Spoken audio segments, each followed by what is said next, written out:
So let's have a look at this Alexander Grace video where he talks about the future is polygamous. Let's see what he says. There will be a shift in societal attitudes and a powerful movement to normalize polygamy, one man marrying multiple women. I'll go further.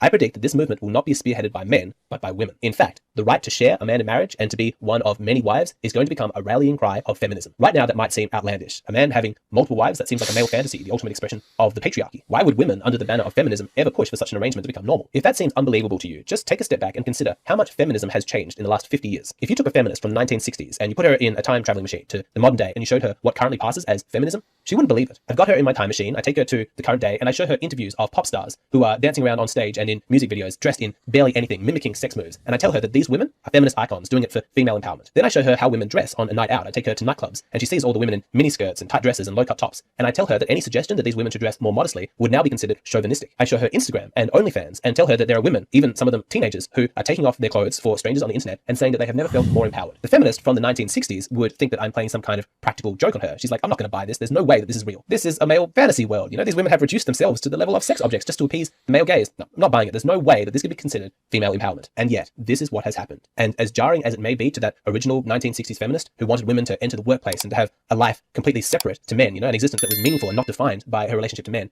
this is what has happened. And what's more, I'd say it is entirely predictable, even inevitable. Feminism was always going to become a movement that fought for female freedom. You know, a woman's right to choose whatever life she wants. Whether you're a female CEO or a mother of 3 or an escort, feminism has your back, because in feminism, the merits of your choice isn't as important as the fact that as a woman, you have a choice. And so when all choices for women are equally valid under the guise of feminism, it's not a surprise what happens. It shouldn't shock anybody that human beings are pretty lazy and we are inclined to take shortcuts if they're available to us. This is a truth about humanity. Women are no exception to this. And even the original feminists shouldn't be surprised that some women just aren't interested in climbing the corporate ladder. They don't want to put in that amount of work. Having a successful career requires years of effort and study and hard work. And so what happens if you destigmatize the easier options, like taking your clothes off for strangers on the internet or marrying some rich older man and living off his wealth? It shouldn't be a surprise that lots of women will take those options. So perhaps being a trophy wife isn't as impressive as being a CEO. You don't have that respect, you don't have that status, but you do have access to a lot of wealth, and it came about a lot easier. If you feel tempted to criticize a woman's choice for being a prostitute or being a gold digger, be careful. Remember that this is a woman's choice, and feminism is about respecting a woman's choice. You don't want to be anti-feminist, do you? It doesn't matter what the choice is. The fact is that the woman made a choice, and that's what makes it empowering. Now, my prediction is that in the future, this exact same reasoning and logic is going to be applied in a movement to normalize polygamy. Women are going to want to destigmatize marrying one husband amongst lots of women. So here's my reasoning.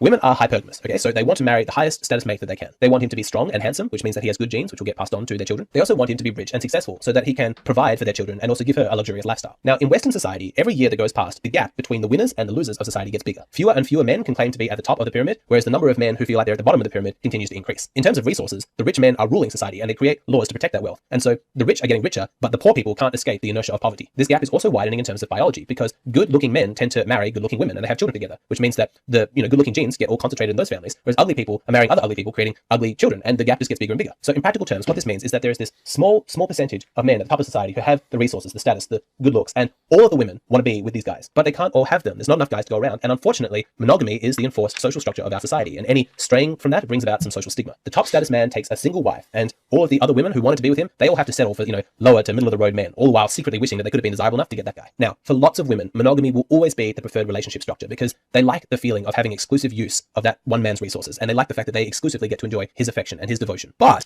I think that's true.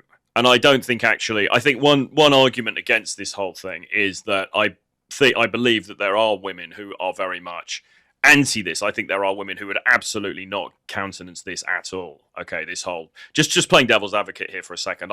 There are women that I know who just would not be having any of this, right? They would not.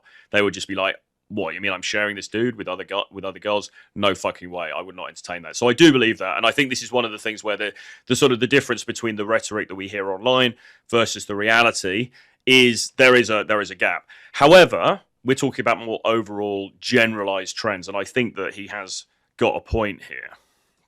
There is also a sizable minority of women who look at the quality of men that they would have to settle for in monogamy and they think, that doesn't really interest me. He's not that attractive. He's not rich or powerful or have a lot of social status. Getting to enjoy his exclusive attention, that's not that appealing to me. And that's the problem, isn't it? That's the problem, right? Because they're looking at these guys, they're looking at 80% of the guys or whatever the percentage is, and they're just not really feeling it, okay? And they don't have to feel it because they've got almost limitless, in practice, almost limitless choices and limitless access because of the apps and because of all the rest of it that we've talked about. So they look at the average Joe, and this is what we always talk about with this global dating marketplace stuff. You know, it's like, okay, whereas before she may have ended up with, you know, the bloke who ran the local cafe because he's a nice guy and he can provide and he's kind and whatever. Now she's looking at him and thinking, yeah, but look at Stavros on the yacht over here. I mean, that, you know, this comparison, and what appears to be out there, what appears to be available to her, and what she could attain is making it very, very hard to then consolidate on, for many women, on one individual dude. But that super rich CEO or that movie star, he's really appealing to me. He's twice as good looking as most men. He's 50 times as wealthy and probably has like 1,000 times as much fame and influence. Sure, of course, I'd love to have him all to myself. But if I'm being honest, I would rather share that amazing guy with another woman than to have the exclusive attention of some chump. With this super high status guy, I get access to all of his wealth, all of his resources. My children are going to have his genes. Yes, it's less than ideal that I have to share him with other women, but think about how exciting my life will be. Now, what's important for you to realize is that there are already women who think like this, except that they have to settle for having affairs with already married men, and they risk an intense amount of social stigma for doing so. Enter the mindset of feminism. I'm a woman. So that's the thing, isn't it? So the point that he's making here, and despite the naysayers in the chat who agree with my previous point, which is sort of pushing back slightly on this, the reality is that there are also a lot of women who are having affairs. So they might not be happy with this setup. They might not be happy with the fact that they're sharing the guy. And it may not be an official on paper thing, but in reality, they are sharing the guy. Okay, so as much as they might not want to do it, they certainly wouldn't want to make it official. They wouldn't want to tell their friends about it or shout it from the rooftops. But it is actually happening. That's the point he's making. Woman, and this is my choice. Why should I feel ashamed? This is how I choose to empower myself. Can you see how this could start to occur? How women who have had to hide their choice to share a powerful, high-status man will begin to resent the fact that they have a social stigma attached to their choices, and they will begin a social movement to normalize it. I actually think that it's already begun. Now, of course, a word like polygamy, it's not got a good association with it. It sounds too patriarchal. There's too many negative connotations. It's like the word prostitute. You know, nobody thinks positively of prostitutes. But hey, let's rebrand it and call it sugar babies, and suddenly it's like this new exciting thing. That's okay. So let's not call it polygamy. Let's call it polyamory. Now, polyamory is a complex movement. I'm not trying to oversimplify it. Lots of people try polyamory for different reasons, and for some people at certain stages of their life, it is actually a sensible choice. But I believe that the groundwork for polygamy is right now being laid in the culture of polyamory. And I think that the seeds that are planted there will ultimately be the fruits that ripen. In fact, for anybody who has been paying attention to the culture of polyamory, you will see that one high-status man sharing 2 women is the most common, the most celebrated relationship structure that there is. I actually think I can prove it. I set myself a little experiment. What I wanted to do was to go onto the polyamory subreddit, where sometimes people post photos of their polyamorous triads, you know, 3 people in a relationship. If my theory is correct, I would say that the top voted posts of photos of people, 3 people in a relationship, I think the overwhelming majority of them are going to be 1 man, 2 women. Okay, let's see if I'm right. Let's look at the top 10 most popular photos from the last month. Okay, I've got the photos. You ready? All right, here we go. First one. 1 guy, 2 women. All right, that one's different.